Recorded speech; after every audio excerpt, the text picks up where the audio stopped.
Welcome to this week's EMBN Show, where I'm joined by Owen. Greetings, hello. GETTING Tech, because we're going to get into some techie stuff. Excellent. Talking about bargain e-bikes from AliExpress. And are they worth it? Are they good? Does it work out to be a bargain or not? And hopefully you've got some experience with some kit off AliExpress. Yeah, I have.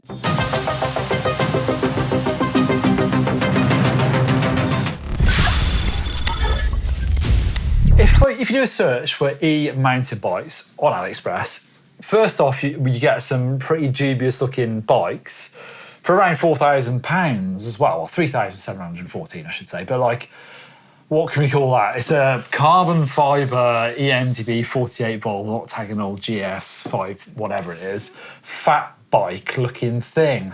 Yeah, it's interesting. I mean, maybe it's fantastic. It looks... It's 1,000 watt is the colour, apparently. Oh, right, yeah, it is 1,000 watt colour. I didn't know that watts came in colours, but maybe a scientist can help us with that one as to why. But, I mean, it seems quite expensive, I've got to be honest. It does, doesn't it? So I'm sort of ignoring that anyway, because what I am going to get into is a company called Donoghue. And I know a lot of our viewers actually ride Donoghues because they look like really decent frames, the right geometry, the right sizing at least. And they are, I guess they're not from one of your regular brands that you may know of course. But actually, if you look for a Donoghue frame set, there's a Carbon E82, and that comes in at £1,314, frame only. Then you need a Bafang motor, which we have up here. It's 510. Okay, yeah. So they are, with that bolt pattern. So lots of people buy them as frames, and then they buy the motor kits going in there. Okay. But actually, once you've got that, so if we're looking at M560 Bafang kits with 750 watts peak power, 140 newton meters of torque, that motor kit costs £1,294. Right, okay, that's what, 2,400? £2,608 already. And actually, if you look at that kit on AliExpress, I find it really difficult to see what you get. There's a photo of it, but it isn't totally clear if you get the motor, the battery, the wiring, displays, sensors, cranks, and mounting bolts. Yeah, of course. Yeah. And all the auxiliary bits and bobs you need. So it isn't clear what you get already for that £2,608. Plus, obviously, you need all the rest of it. So the cost of... Yeah. I mean, if you've got a bike already, then you're kind of thinking of like, oh, I can build it as a kit, and that's kind of a fun process. But if you don't know... Well, you don't know what you're getting. You don't know what you're getting. Also, it's also true that I've talked about frame-only kits quite a lot. There aren't that many of them e-bike on the market. But, what if you're already at £2,600? I then start looking at other examples from brands that you may know, like Canon Neuron on AL is £3,499 with a Bosch Gen 5 motor, RockShox Silo, Shimano Dior group set. Right. With the backup you'd expect from a major brand as well. Yeah. Or even if you go with a bit more bargain, Decathlon actually sell a 29er Rock Rider, 140 mil of travel, so we're looking at full suspension bikes here. Yeah. Bros motor for £2,499. Right. And then you think about, again, you've got Decathlon stores all over the place. Yeah, you have, yeah. An aftercare warranty, serviceability. Yeah. I guess Bafang motors are serviceable, but... Yeah, but I guess it's that direct, like if something goes wrong, I guess if you're building it as a kit, maybe that's part of the fun, but it is an extra risk, isn't it? It's not a route to get a bike that's really cost effective. It is actually a more expensive way of doing it. So I feel like it's quite fun in terms of this AliExpress approach is kind of like viewed as, oh, you can just get stuff on AliExpress and it'll be cheap. And unfortunately, I think some of the cheap stuff is just cheap and some of it's nasty. I'm not saying all AliExpress stuff is, but I guess it's that. Have you got experience? I bought a drivetrain for GETTING Tech, and it just wasn't very good at all. That was a complete false economy. Yeah. I think I said in the video, you're better off buying a Shimano Dior. It's the same price, and it works. But any other kit that you've tried off there? And any good experiences with it? So it's Rich and I kind of did a build. I did the building, and Rich had done the ordering. So in terms of the parts, just didn't work. And I think quite a few parts actually. There was a stem that still had sort of swarf on it, hadn't been finished basically. It was like it had been taken out of the CNC machine and then just put in a bag and sent. So there was like swarf inside the bag. I cut my finger on it before mounting it. But I do remember sliding it onto the steer and it was really tight. So I was like, okay, I'll be really careful, gently with the tyre lever, open the back of the stem up and kind of then slide it on. I put some bars on and I was kind of like setting the rest of the bike up. This is then, down the chain of building the bike. And I kind of just rocked the bars back and forth. And all of a sudden everything got loose. And I was like, what's happened? And basically the back of the stem had opened up even further. Oh, right. It was really disconcerting. That was a really cheap product. Maybe there's good products out there, but I think it's a task to hunt them down. Yeah. So I've not been impressed at all. Similar experience with parts. I'd love to know viewers that have Donoghue and what was the buying and riding experience like, and did it turn out to be a bargain, or was it sort of in line with the major brands? So definitely jump in the comments. I'd love to hear a bit more about those Donoghue bikes. But next up, we have got some new bikes to talk about. Ooh, very good. So Orbea have updated their Wild, their longer travel sort of enduro e-bike, which we had a little look at Eurobike. It's got the Bosch race motor on some of the models, the lightest and most powerful motor, although the power numbers are the same across the board if you update your Gen 5, but it's got all those lovely materials. Yeah. It's got the new Bosch Kiox 400C, snappily named top tube display. Yep. Which is very neat. I do like that. I didn't know that's what it's called, I'll be honest. I have seen the display and gone, ooh, cool, but didn't know that was the name. It's not touchscreen, which I find slightly disappointing. Oh, I thought it was, So you have to run it through the buttons. I mean, you've got plenty of button options on there.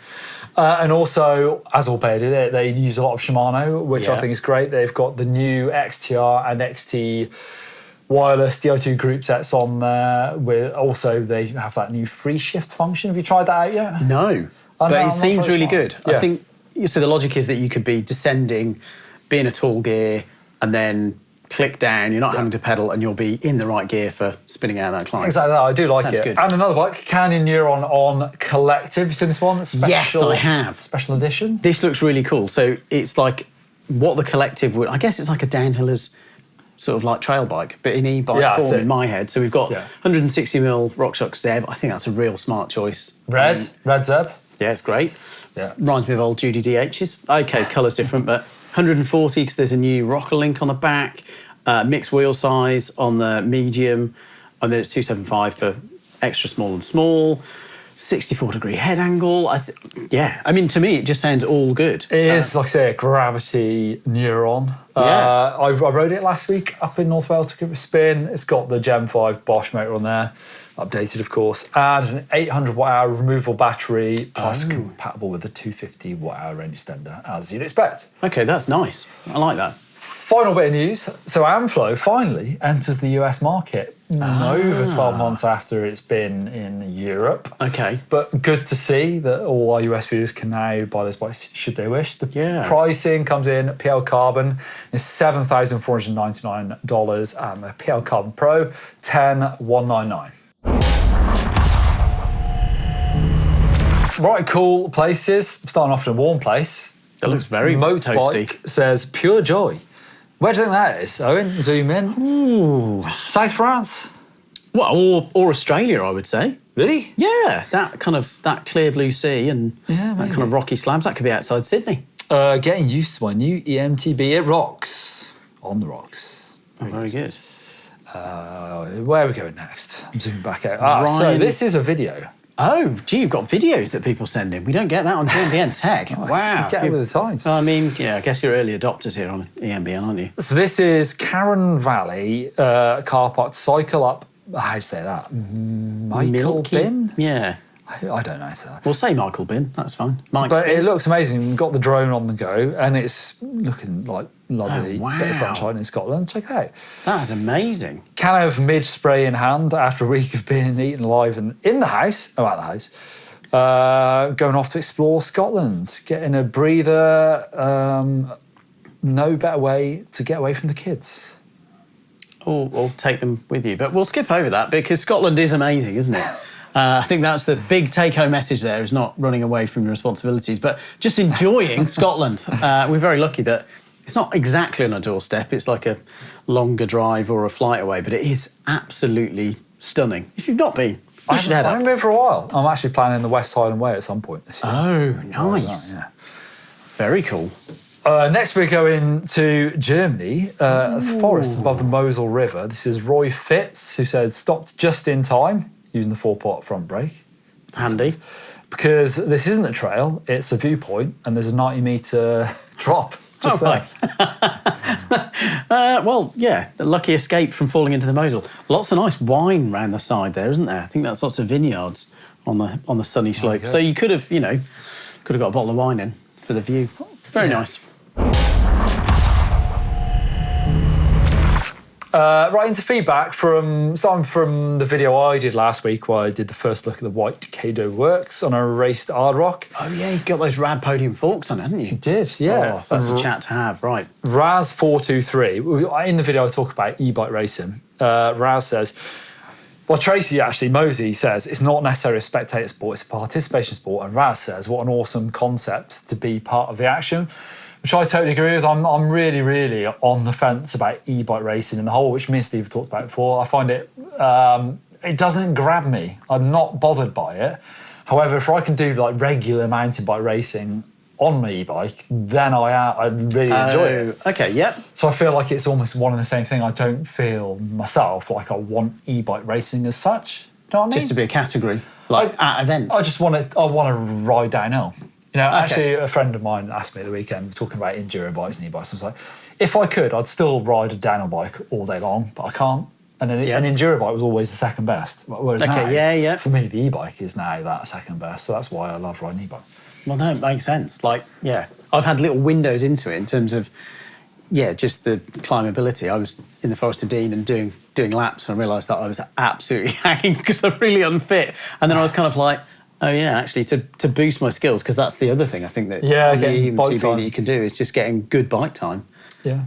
And then, was it last week's show? I think it was. Me and Steve talked about, do you think e-mountain bike motor systems are good enough? That is a good question. Yeah. A lot of answers, a lot of opinions in the comments, which is what we were asking for. I think it's interesting to see the mix of what people are thinking.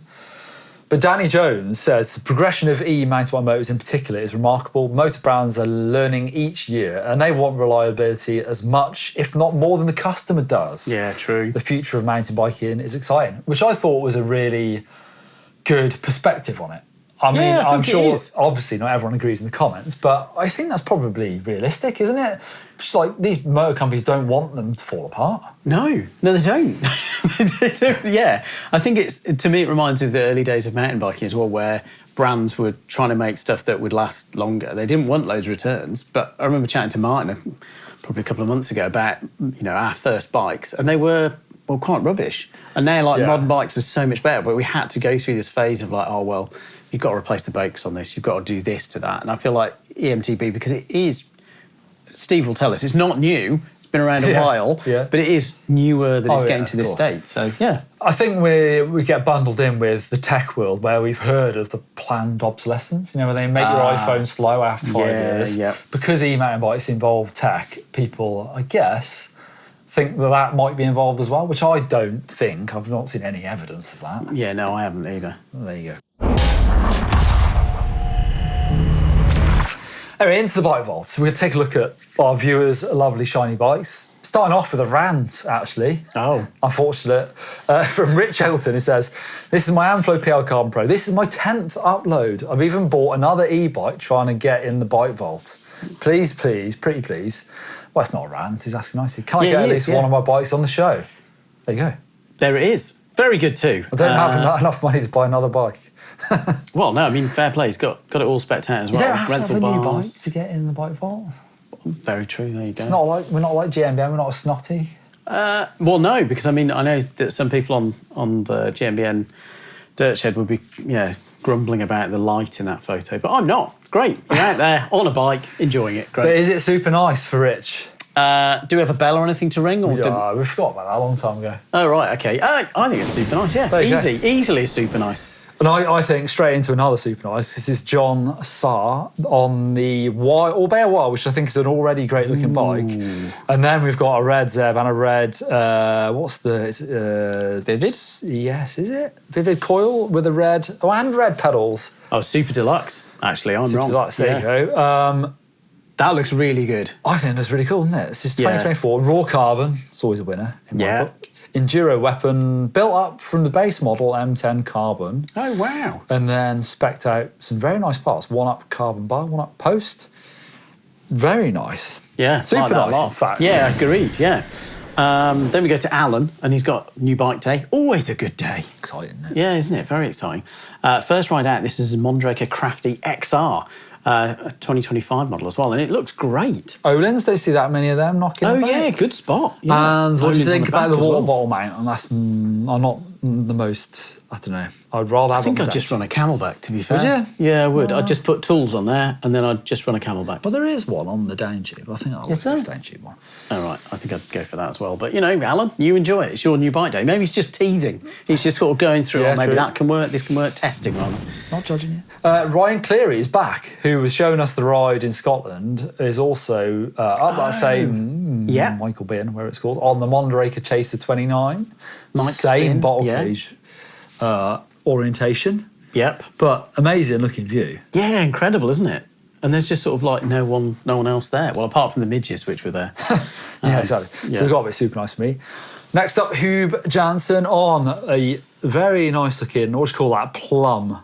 Yeah, I would Cube. say, yeah, nice purple. I like Cube that. Stereo Hybrid 144 HBC SLX 800. That's what Cube are known for, their snappy bike names. Yeah, I would agree with that. That is, but you also know what you're getting, 144, so that's how much rear travel it's got. And what? Possibly. Shimano, no, I don't know. Yeah. This is for a new first ride as well, in the Netherlands stroke Germany. Oh. Big ride by the sound of it. Good looking bike. Is Yeah, that no, super very good. nice? Yeah, of course it is. Super nice, definitely. And then we go into, well, Highwood 4. Is that your name? I don't know, it looks am I yeah, that's what I confusing saw. it? Yamaha. Yeah. Not many of those around. I did think they looked really good, actually. When Jonesy did that video somewhere in Italy, potentially didn't he? Yeah. Finale Liguri, we'll guess at. But yeah, I really like the kind of front end. It was kind of reminded me of old mongooses back in the day as well. Yeah, In I know a what you kind of mean, good yeah. way. Mixed wheel size, 275 in the rear, 29er up front. He's got Hope bits on there, which is always very nice. And yeah, heart stem as well. And mixed wheel size, sort of, well, colour combo on the tyres there. The Tamwall. I used to do that at the World Cups. Well, actually, Yeah. I did that with my rims. Sometimes I'd run a white rim on the back, so that was all I had. Quite often. yeah, Smashing rear rims on my downhill days. That'll happen. And I think it looks terrible. That's a But- super nice, by the way. Yeah, we Okay, like there you that. go. Finish on a hardtail Toby 1978. My Marlin, this is Trek Plus 8, has got me back out on the trail and enjoying mountain biking again. Not the most powerful e-bike, but still great fun on it. That's the core, isn't it? All of the mountain bike tech. I know we get bogged down in it on the tech channel because we talk a lot about tech. Sort of in the name. Yeah, but there's still people who kind of like comment about you should just go out and ride. And I'm like, I agree, but we are the tech channel, so we do sort of the nerdy stuff. But it is that thing of all the nerdy stuff helps you get out and ride your bike to enjoy it more. So it's great. Super Good nice. stuff. It's Getting Social. I thought this was quite an interesting post. Well, it's more news than anything. TQ have an update, so you can now use your SRAM Axis and Shimano Di2 buttons to change the modes of your TQ motor. They're showing this on a gravel bike, but I'm pretty sure this works on their mountain bike system as well, because it's the same system. And also updated support for soft charge and putting the bike in storage mode, so lengthening the life of your battery. Oh, I was going to ask what soft charge is. That's like a real slow charge, is it? I think it is, yes. Okay, so opposed to just kind of like ramming loads of Yep. data in, we're doing Data. Sorry, power. Watts, energies. Yes, energies. I don't know what is it? Little electrics, little emojis of electrics going in. They go in slowly, and that's better, is it? Yes. Oh right, there we go. Brilliant. Exactly. And then I thought this would be quite a nice one for us to discuss. This is from an Instagram account called GoRide.com, showing high pivot and Whyte knees and idler cycling through the rear suspension without the shock attached. Look at the chain growth when you have it; it just pulls back. This is awesome. I had some comments on one of the tech shows recently where we were talking about high pivot bikes, and clearly the person had not watched that video on idlers. And actually, this explains it so well in terms of there's so much chain growth that kind of the point from your bottom bracket to your rear axle is growing so much with Because the the rearward axle. rearward axle path moves out the bumps very easily. Yep. Out of the way, but it also pulls the chain.